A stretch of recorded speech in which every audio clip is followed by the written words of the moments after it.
Big TV భక్తి సమాచారం WhatsApp ఛానల్లో జాయిన్ అవ్వండి. అన్ని విశేషాలు ఎప్పటికప్పుడు తెలుసుకోండి. ఇప్పుడు ఎన్ని శక్తులు ఉన్నాయో ఒక్కసారి చూద్దాం. వామ, జ్యేష్ఠ, రౌద్రి, కాళి, కల వికరణి, బల, బలప్రమథని, సర్వభూతదమని, మనోన్మని. ఎన్నండి? 9 నవశక్తులండి శివుని. ఇక్కడ ఈ నవశక్తులతో మొత్తం నడుపుతున్నవాడు ఆయన కనుక నవశక్తులతో కలిసినప్పుడు పేర్లు వచ్చాయి. అంటే సృష్టిని వ్యక్తపరిచినప్పుడు వామదేవుడు అయ్యాడు, పాలించినప్పుడు జ్యేష్ఠ శ్రేష్ఠ అయ్యాడు, సంహారముడు రుద్రుడు అయ్యాడు, కాలస్వరూపుడై కాలుడయ్యాడు, స్త్రీలింగం పెడితే కాళీ అయింది. మనకు తెలిసిన టైము సూర్యుడు చంద్రుడు ఉదయాల మీద ఆధారపడ్డాయి. ఆ రెండూ వదిలిచిన కాలం ఎంత? అది అంత పడుతుందా? దాని పేరు మహాకాలం. అప్పుడు ఆవిడ పేరు మహాకాళి. ఇది గమనించవలసిన అవసరం. కానీ ఎప్పుడు వచ్చిన మహాకాళి అంటే మహాకాళుడు ఉన్నాడు ఇక్కడ. ఆవిడ చిత్రం ఏంటంటే ఆయన ఏ వేషం వేస్తే దానికి తగ్గట్టు ఆవిడ తయారైపోతుంది. కానీ మీరు ఎన్ని వేషాలు ఏంటి, నా వేషం ఇదే అని మాత్రం అనదండి. ఇక్కడ ఆయనకు తగ్గట్టుగా అయిపోతుంది. కానీ మహాకాళుడైతే ఆవిడ మహాకాళి, ఆయన భవుడైతే ఆవిడ భవాని, ఆయన శివుడైతే ఆవిడ శివ, ఆయన శంకరుడైతే ఈవిడ శాంకరి, ఆయన నారాయణుడైతే ఈవిడ నారాయణి. అదేమిటో ఇద్దరు ఒకే రూపాలు కూడా ఒకేలా ఉంటాయి. ఆ కాళీ రూపంలో ఆవిడ ప్రశాంతంగా అందంగా అలంకరించి కూర్చోదు. ఈయన ఎంత ఉగ్రంగా ఉంటే అంత ఉగ్రంగా ఉంటుంది. కనుక కొన్ని రూపాలైనా మనం తలంచుకుంటే ప్రతి చోట మీరు గమనిస్తే, ఇప్పుడు మనం కాళీ గురించి విని భక్తిగా కలకత్తాలో వెళ్ళి లేదా దక్షిణేశ్వర్లో రామకృష్ణ పరమహంస పూజించిన కాళీని చూస్తే మనకు ప్రశ్న వస్తుంది. ఆమె 4 ఎర్రగా పెట్టుకుని 4 చేతులు పెట్టుకుని శివుడి మీద పాదం వేసి ఉంటే, ఇక్కడ స్కూల్లో పిల్లలకు చెప్తున్నటువంటి పాఠాలు ఏమిటి అంటే ఆవిడ బ్లడ్ సక్కర్, నెత్తురు తాగేస్తుంటుందిట. అంతేకాదు మొత్తం నాశనం చేస్తుందిట. అలాంటి వాటిని హిందువులు పూజిస్తారు అని చదవగానే అవి పిల్లలు చదువుతారు. మీరు అలాగూ మన సంస్కృతి గురించి చెప్పరు, వాళ్ళు అపార్థాలు కల్పించి చెప్తారు. కానీ హిందూ దేవుళ్ళు ఇంత భయంకరంగా ఉంటారంటారు. అయ్యే ప్రశాంతంగా పద్మం పట్టుకుని లక్ష్మి గుర్తు రాలేదా? వీణ పట్టుకుని మీటే శారద గుర్తు రాలేదా? సౌమ్య రూపిణి లలిత గుర్తు రాలే? వాళ్ళకి దొరికింది కాళీ ఒక్కటేనా? ఆ కాళీ వీళ్ళకేం అర్థమవుతుంది? కనుక ఏ రూపం ధరించినా శివుడు శక్తి కలిసి అలా ఉంటారో చూడాలంటే ముందు కాళీ నుంచే ప్రారంభిద్దాం. కాళీ సామాన్యమైన విద్య కాదు, దశమహావిద్యలో మొదటి విద్య. ఏది పట్టుకున్న ముక్తినిస్తుంది. అందుకే ఆ కాళీ ముక్తిప్రదాయని చెప్పిన మహానుభావుడు సాక్షాత్ బ్రహ్మ విద్యా స్వరూపంగా తిరిగిన రామకృష్ణ పరమహంస చాలదు కాళీ గొప్పతనం చెప్పడానికి. ఆయన చెప్తాడండి కాళీ అంటే ఏమిటో. ఒకవేళ మనవాడే గనక ఆయన చెప్తే మీకు అర్థం కాకపోతే మార్గరెట్ నోబుల్ అనే ఆవిడ కాళీ ది మదర్ అని ఒక అద్భుతమైన పుస్తకం రచించారు, చదవండి. అవి చదివి నాకు ఎక్కట్లేదండి అనుకోండి. మన బతుకు మనకు ఎక్కట్లేదు కనుక పిల్లలకి ఎక్కించట్లేదు, వాళ్ళకి చెడు ఎక్కిస్తుంటారు స్కూళ్ళల్లో. దేవుడికి దండం పెట్టాం, దీపాలు వెలిగించాం, పండక్కోసారి పట్టుచీర కట్టుకుని పేరంటాలు ఇచ్చేసాం, అయిపోయింది హిందూ మతం. ఇదే అండి. నువ్వు తెలుసుకోలేకపోతే నువ్వేం చెప్తావు? హిందువులు దేవతారాధనలో దేవతా నామాల్లో ఎన్ని తత్వములు ఉన్నాయి, ఎందరు దేవుళ్ళు. ఎందుకంటే లోకంలో ఎన్నున్నాయో తెలుసుకో. అందరు దేవుళ్ళు ఉంటారు. సర్వం శివశక్తులు ఉన్నప్పుడు అన్నిట్లోంచి శివశక్తులు వ్యక్తమైతే ఎన్ని దేవీ దేవతలు ఉంటారు? అదే ఆలోచించవలసిన అంశం. ఈ కాళీ సామాన్యురాలు కాదు, శివుని యొక్క ఆద్యాశక్తి కాళీ, మొదటి శక్తిట కాళీ. అందులో శివుడి మీద ఉండిదిట.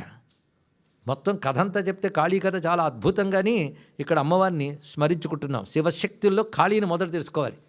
అదేంటో మీరు చండీ పారాయణ చేసినప్పుడు కూడా మొదట మహాకాళి అంటారు, తర్వాత మహాలక్ష్మి, తర్వాత మహాసరస్వతి. ఇదేం క్రమం అని నేను ఎప్పుడు అడిగామా? సృష్టికారిణి అంటే బ్రహ్మదేవుని పత్ని సరస్వతి అవ్వాలి, మధ్యలో స్థితికి లక్ష్మి, చివరికి ప్రళయంలో కాళి. కానీ మొదట దేనితో ప్రారంభించారయ్యా మీరు? కాళీతో ప్రారంభించారు. అంటే సృష్టి ప్రారంభం కాకముందు ఎక్కడుందో ఆలోచించుకున్నాడు. అది గొప్ప విషయం. సృష్టి ప్రారంభం కాకముందు ఎక్కడుంది? చెట్టు రాకముందు ఎక్కడుంటుంది? విత్తనంలో ఉంటుంది. కానీ సృష్టి అంతా ఏర్పడకముందు సృష్టి బీజములన్నీ ఒక స్థితిలో దాచబడి ఉంటాయి. అందులో సృష్టి బీజములు లయమై ఉంటాయి. మామూలుగా లయం కాదు, నువ్వు పొడుచుకు వెతికినా కనబడదు. ఒక ఆయన మర్రి చెట్టు చూద్దామని విత్తనం చెట్టు చీల్చి చండాడేట, కనబడుతుందా? కనబడదు. కానీ మర్రి చెట్టు లేదన్నాడు. ఎలాగంటే ఇక్కడ బీజ రూపంలో ఉంటుంది. అది ఏ కాలంలో బయటకు రావాలో ఆ కాలంలో వస్తుంది.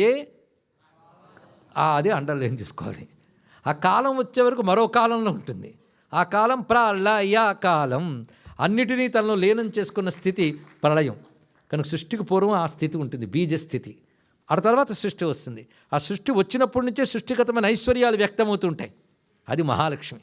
అది చూస్తూ ఉంటే ఇదంతా ఆ చిచ్చక్తి విలాసమనే జ్ఞానం కలగాలి. అది మహాసరస్వతి. అది కలిగితే ముక్తి పొందుతావు. ఇది మహాకాళి, మహాలక్ష్మి, మహాసరస్వతి అనే ప్రక్రియలో ఉన్న ఆ మాట తీరులో ఉన్న అంశం అండి ఇక్కడ.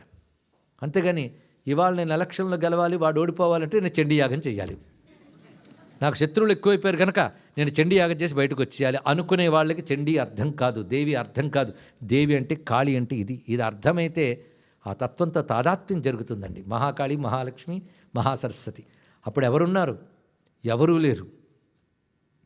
ఒకానొక నిశ్శబ్ద సీమలో సకలము శమనము పెనురేయిలో కాలకాలుని కాలి గజ్జల గలంఘలల లయలలో లయమైన ప్రళయవేళ నలుపు మలవోలే ఒక నెలత నిలిచినదిగో.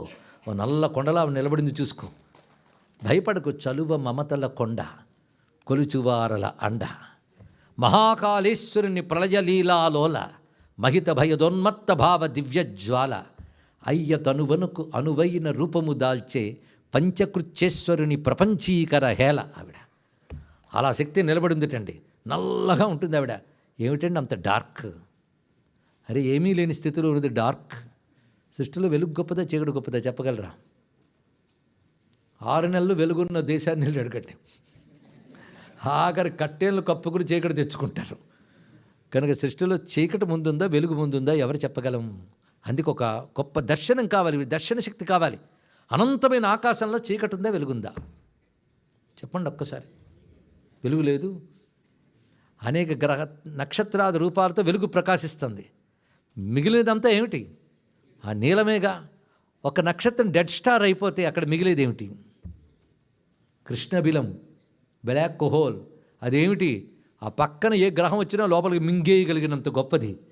ఏ కృష్ణబిలం ఏ ఋషి దర్శించి ఏ మహాకాళీతత్వాన్ని భావించాడో మనకు తెలుస్తుంది. అన్నీ లోపలికి లాగేస్తుంది. అన్నీ లోపలికి లాగేసేదానికే కాలో జగద్భక్షక అంటుంటా. కాలం మింగేస్తుంది. రేపొస్తుందని నేను మొన్న అనుకున్నాం, వచ్చి వెళ్ళిపోయింది. ఇవాళ ఎప్పుడొస్తుందా అని ఎదురు చూసాం. కాసేపట్లో ఇది పోతుంది. ఎన్నో పోయే కారే రాజులు రాజ్యములు గలగవే. ఒక్కసారి కాలం గురించి విచారణ చేస్తే జ్ఞానం వచ్చేస్తుంది. అందుకే భయపడి అది చేయట్లేదు మనం. వచ్చేస్తుందేమో జ్ఞానం, అందుకు భయం అంటే అబ్బో వద్దులేండి మాకు ఈ లెవెల్ చాలు. అందుకే కాలో జగద్భక్షక. కాలం గురించి ఆలోచిస్తే ఎందరెందరండి, ఎందరెందరు వెళ్ళిపోయారు. వెనకటి జన్మలు, వెనకటి బ్రహ్మలు, వేవేల సంఖ్యలు ఎనసి బ్రహ్మాండము లేలిరట. పనిగొని వారల పేరులు మరచిరి మనుజ కీటముల మరెవ్వరెరుగు అన్నాడు ఇక్కడ. ఎందరు బ్రహ్మలు వెళ్ళిపోయారో ఎవడికి తెలుసు.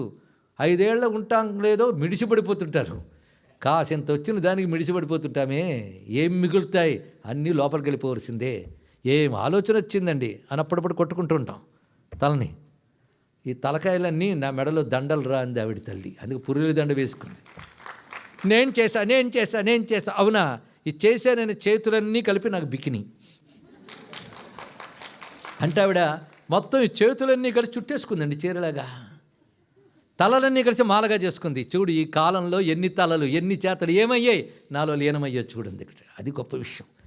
అందుకే మేధలన్నీ కంఠమాలికలుగా మారి చేతలన్నీ తల్లి చేలమ్ములగా చేరి ఆవరణలేని కాలమే రూపమై ఆనందనాథ హృదయాధివాసిని కాళి. ఆవిడక్కడ నిలబడింది. అక్కడ ఎవడి మీద? శివుడి మీద. ఏంటండి ఆయన మీద ఆవిడ నిలబడ్డం ఏంటి? ఏమైనా బాగుందా? హిందూ గాడ్ సెట్ గాడెసెస్, అందుకే అలా ఉంటారండి. వెంటనే అంటాడు మూర్ఖ. అదేంటో ఆలోచించు బాబు. మా విగ్రహం ఒక తత్వాన్ని చెప్తుంది. తత్వం చెప్తే ఎక్కదని మీరు నిద్రకపోతారని విగ్రహం తెచ్చాం. అది తెలుసుకోండి. ఇక్కడ విగ్రహము కథ తత్వం చెప్పడానికి వచ్చింది. ప్రతి విగ్రహం ఒక తత్వాన్ని చెప్తుంది. నీకు ఆలోచించుకో ఓపికంటే. శాస్త్రమే చెప్తుంది, ఎక్కడికి వెతుకోక్కర్లేదు. ఇప్పటి వరకు చూస్తే అనంతమైన కాలస్వరూపము, అంతుపట్టని కాలమే నీలస్వరూపం. నీలం అంతుపట్టని తనం. ఇన్ఫినిటీకి ఒకనొక ప్రతీకే నీలకాంతి. కనుక కాళీ నీలకాంతి అనంతత్వానికి సంకేతం. అప్పుడు అర్థమవుతాడు మా కృష్ణుడు ఎంత నల్లగా ఉంటాడు. వాళ్ళిద్దరూ ఎందుకు సహోదరులు అయ్యారు? అనంత స్వరూపులు. కాలం యొక్క వర్ణమే కాలవర్ణం, నల్లని కాంతి. నాలుగు తెరిచి ఉంచింది ఎప్పుడు కూడా. ఓపెన్ మౌత్ అంటే ఏది కనబడినా బఠానీలో లోపలికి మింగేసుకుంటానని చెప్పడం. ఇక్కడ సర్వము తనలో ఎప్పటికప్పుడు తీసుకునే కాలమే. కాలో జగద్భక్షక. అలా లోపలికి వెళ్ళిపోతూ ఉంటాయి. లోపల మింగినవలేటి అంత టైం కూడా లేదండి ఇక్కడ. టైమే ఆవిడ కదా. అలా వెళ్ళిపోవడమే లోపలికి ఒక్కొక్కటి. అందుకు నోరు తెరిచి అలా ఉంటుంది ఎప్పుడు కూడా. అందుకే నాలుక వేలాడేసుకుని అలా ఉన్న స్వరూపం ఏమిటి, అన్నీ లోపలికి లాగేసుకునేటువంటి కాలస్వరూపం. ఇప్పుడు చూస్తుంటే ఎంత బాగుందండి. శివుడి మీద ఎందుకుందంటే ఆ శివుడికి మరొక పేరు శవం. ఈ మాట అన్నామని భయపడిపోక్కర్లేదు. మన వ్యవహారం వేరు, శాస్త్ర వ్యవహారం వేరు. శవవాహన అని అమ్మవారికి పేరు.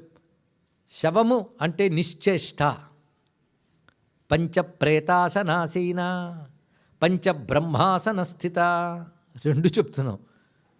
పంచప్రేతలు, ప్రేత అనే మాట పెట్టి కొందరు భయం, రాత్రి నిద్రపడదు.